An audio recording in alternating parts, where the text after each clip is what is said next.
Bonjour à tous, on commence ce tour de la presse sportive par la Ligue des Champions et l'exploit du FC Séville hier soir à Old Trafford. Les Andalous se sont qualifiés pour les quarts de finale de la plus grande compétition européenne en éliminant Manchester United 2-1. Ils continuent donc à rêver pour le journal local Estadio Deportivo. Les Sévillans se qualifient pour les quarts de finale de la C1 pour la première fois depuis 60 ans. Même tonalité pour As, le Séville de leurs rêves titre le quotidien.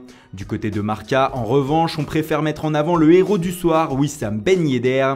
L'attaquant français a inscrit un doublé pour qualifier son équipe. Il est donc logiquement surnommé Big Ben en une du journal ibérique.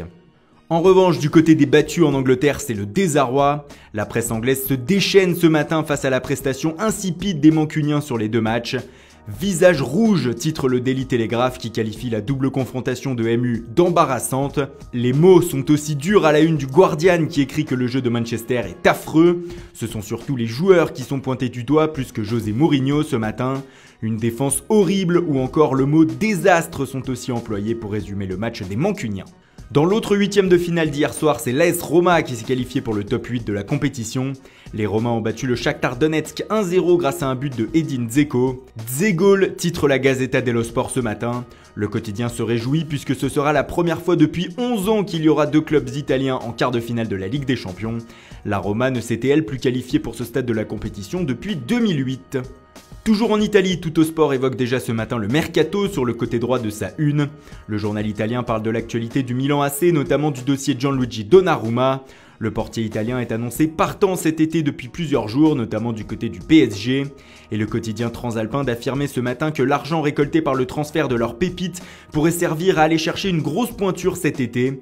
Et celle-ci pourrait être Memphis Depay, le Lyonnais. Le Néerlandais serait la priorité des Milanais pour renforcer leur secteur offensif.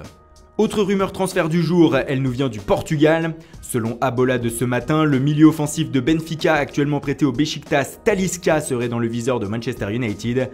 Les Mancuniens auraient déjà réservé le Brésilien pour cet été et seraient déjà en train de négocier pour le faire venir.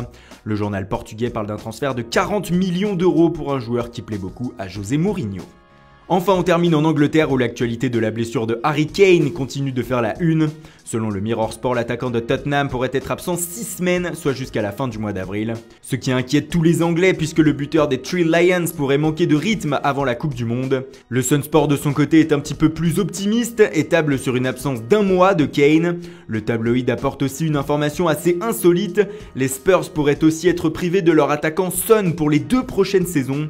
En effet, le Sud-Coréen doit effectuer son service militaire dans son pays avant ses 28 ans et cela pourrait être à partir de la saison prochaine. Cependant, Son pourrait demander un régime d'exception. Voilà, c'est tout pour aujourd'hui. Merci pour votre fidélité. Bonne journée à tous et rendez-vous dès demain matin pour une nouvelle revue de presse.